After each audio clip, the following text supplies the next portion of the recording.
अहमद हसन अल अरबी ने हमें ज्वाइन किया है, उनसे बात कर लेते हैं। मोहम्मद साहब, वक्त देने के लिए बताइएगा, इस वक्त जो ईरान के अंदर टेंशन चल रही है, उसके बाद जो अमेरिका का रद्द-ए-अमल सामने आया है, वो तो जंग के लिए बाकायदा तौर पर तैयार है। उसने जो कतर में अपने अड्डे हैं उनकी भी तैयारी पकड़ ली है। आप क्या समझते हैं कि आज जो व्हाइट हाउस में होने वाला इजलास है, जेडी वेंस जो कि ऑलरेडी कह चुके हैं कि सिफारतकारी से मामला तय किए जाने चाहिए, तो क्या वो ट्रंप को कायल कर पाएंगे?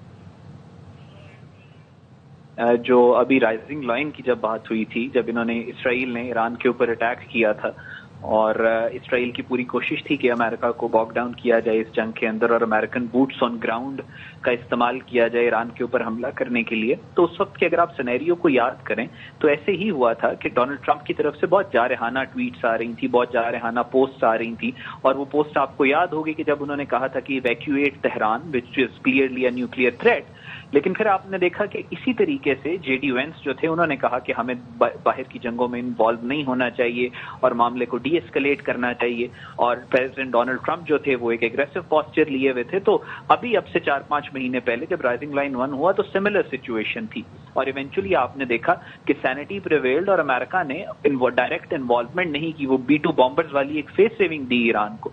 अभी भी जो सिचुएशन है वो उसी तरीके से अनफोल्ड कर रही है। जेडी वेंस जो है he is the good cop और डोनाल्ड ट्रंप जो है वो एक बैड कॉप प्ले कर रहे हैं। अपनी निगोसिएशंस जो होती हैं वो इसी तरीके से होती हैं, एक एग्रेसिव पोस्चर रखता है और एक जो है पैसिव पोस्चर रखता है। लेकिन आप इंपॉर्टेंट बात यह है कि अब से 2 दिन पहले जब वो ऑयल वाली कॉन्फ्रेंस हुई थी व्हाइट हाउस के अंदर, तो मार्को रूबियो डोनाल्ड ट्रंप की लेफ्ट साइड पे बैठे हुए थे, जेडी वेंस राइट साइड पे बैठे हुए थे और डोनाल्ड ट्रंप ने कहा था कि will hit Iran where it hurts the most but boots on ground is not an option. So हमें ये सारी चीजें जो हैं वो देख के चलना चाहिए।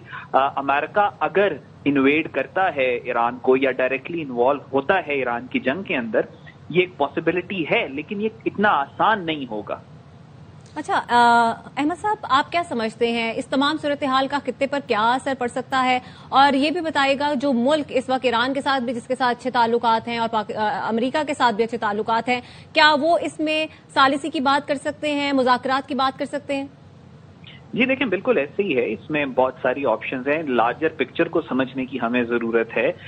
इसराइल की नेतन्याहू की ख्वाहिश है कि अमेरिका को इस जंग के अंदर शामिल किया जाए। ये कोई छुपी हुई बात इसमें नहीं है। पिछले 8-9 महीने से वो चाह रहे हैं कि अमेरिका को मिडिल ईस्ट के अंदर इन्वॉल्व किया जाए, लेकिन अमेरिका की पिछले 3 से 4 सालों से एक कंसिस्टेंट स्ट्रेटेजी है और वो ये है कि वो एक्टिव कॉन्फ्लिक्ट्स के अंदर इन्वॉल्व नहीं होंगे। उनकी लाखों की जो मिलिट्री प्रेजेंस थी मिडिल ईस्ट के अंदर पिछले 3 से 4 सालों में, that is down to 20 to 30,000। उनकी मिलिट्री बेसिस जो हैं वो कम हो गई हैं, उनके ऑपरेशनल एरियाज जो हैं वो कम हो गए हैं। तो अमेरिका मिडिल ईस्ट से निकलना चाह रहा है। अमेरिका एक्टिवली इन्वॉल्व अगर अमेरिका होगा इस जंग के अंदर, जो कि इसराइल की ख्वाहिश है, तो इसके लिए बहुत ज्यादा तब्दीलियों की और स्ट्रेटेजिक चेंजेस की जरूरत है।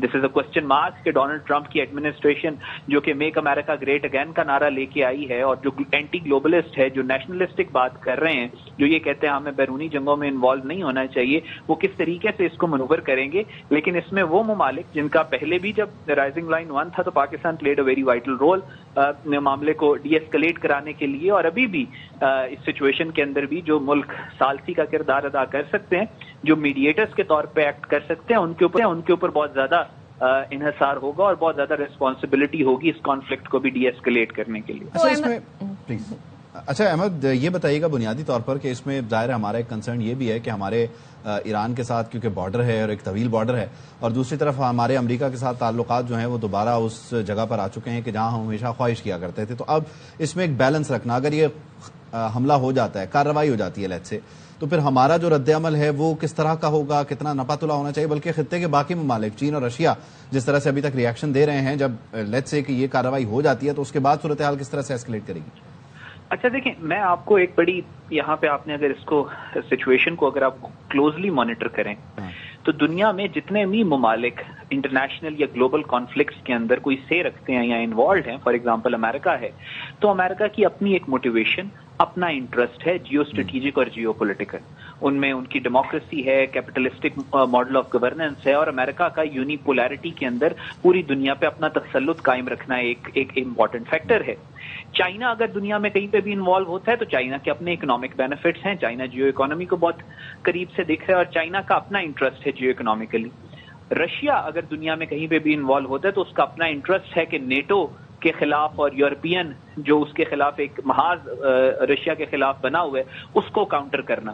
پاکستان کے بارے میں اگر آپ دیکھیں اسپیشلی آفٹر میں پاکستان کا جو موٹو ہے جیو پولیٹیکلی اپنے آپ کو انٹرنیشنل ایشوز کے اندر انوالو کرنے کا, اس کو بڑا خوبصورتی سے قائد اعظم نے ایکسپلین کیا تھا. قائد اعظم نے کہا تھا Pakistan is a bulwark of Islam and we must sacrifice everything to make it a bulwark, and Pakistan has very peculiar and important foreign policy objective which is peace within and peace without.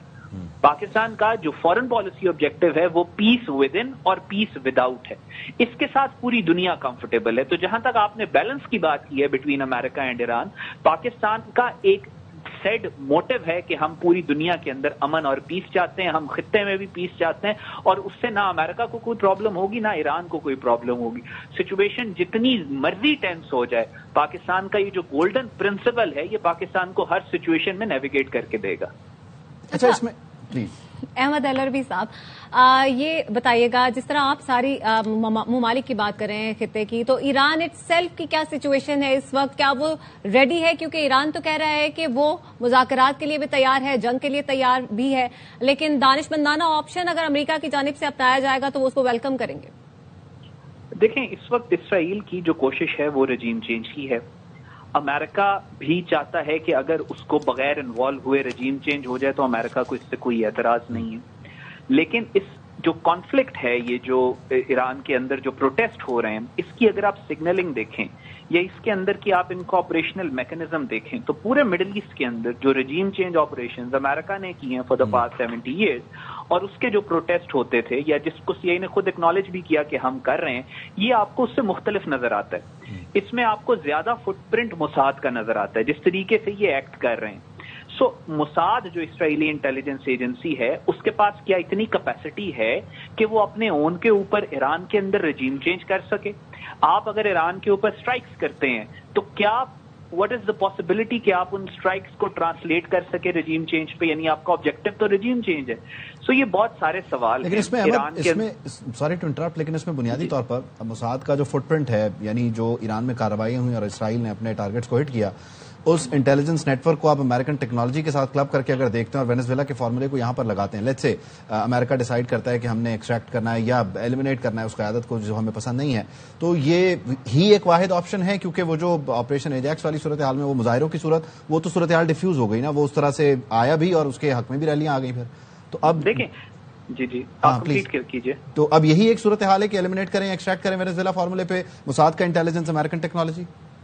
دیکھیں بات یہی ہے نا کہ امریکہ کس حد تک اب اس میں انوالو ہوگا. امریکہ نے سینکشنز ایران کے اوپر لگائی ہیں. ڈونلڈ ٹرمپ نے کہا ہے ہم boots on ground is not an option. So امریکہ چاہے گا یہی کہ وہ کسی طریقے سے اس میں زیادہ انوالو نہ ہو. وینیزویلا والی جو سٹوری ہے that is a different story, وہ ویسٹرن ہیمیسفیئر ہے. وہاں پہ ایران انوالو تھا, وینیزویلا میں رشیا تھا, چائنا انوالو تھا, اور مونرو ڈاکٹرن انہوں نے ری ایکٹیویٹ کیا ڈونرو ڈاکٹرن کے نام سے. تو وینیزویلا میں تو انہوں نے کر دیا. کیا امریکہ اتنا آؤٹ اسٹریچ کرے گا؟ اور بات یہی ہے کہ آپ اگر فار ایگزامپل آپ ٹارگٹ کرتے ہیں سپریم لیڈرز کو, عام طور پہ یہی ہوتا ہے جو پروٹیسٹ سی آئی اے بیکڈ ہوتے ہیں پورے مڈل ایسٹ کے اندر, وہ سب سے پہلے سینٹر آف گریوٹی جو ہوتی ہے رجیم کی اس کو ٹارگٹ کرتے ہیں, اس کے گھروں کو ٹارگٹ کرتے ہیں. موساد جو پروٹیسٹ کرواتا ہے ان میں اتنی میچورٹی نہیں ہوتی یا ان میں اتنی انٹیلیجنس ڈیپتھ نہیں ہوتی کہ وہ سینٹر آف گریوٹی کی طرف جائیں, وہ تھوڑا تھوڑا سائڈوں کے اوپر پروٹیسٹ کرتے ہیں. سو یہ جو ایران کے اندر بھی ابھی تک انہوں نے ڈائریکٹلی سپریم لیڈر کے پروٹیسٹ جو ان کی گھر ہے یا ان کی ریزیڈنس ہے اس کو ٹارگٹ نہیں کیا. پورے worldwide countrywide protest ہیں, لیکن اسی وجہ سے آپ کو اس میں موساد کا فٹ پرنٹ نظر آتا ہے. دوسری بات یہ ہے کہ اگر ایکسٹریکٹ کر بھی لیں, اگر ایکسٹریکشن آپریشن کر بھی لیں سپریم لیڈر کا, کیا گارنٹی ہے کہ اس کے بعد ایران کے اندر جو ہے یہ رجیم اپنی مرضی کی رجیم لے کے آ سکیں؟ کیونکہ جو سپریم لیڈر ہیں ان کے جو ڈسینڈنٹس ہیں یا ان کے جو ان کے جو کنٹینجنسی پلان لیڈر کو کچھ جی چین آف کمانڈ بالکل موجود ہے, وہ فالو ہوگی موجود ہے. تو وہ سپریم لیڈر اگر چلے بھی جاتے ہیں تو ان کے بعد آنے والے بہت سارے لوگ ہیں. سو یہاں پہ جو ڈیپتھ ریکوائرڈ ہوتی ہے انٹیلیجنس ایجنسی, پوری اس پہ کتابیں لکھی ہوئی ہیں رجیم چینج آپریشنز پہ سی آئی اے کی.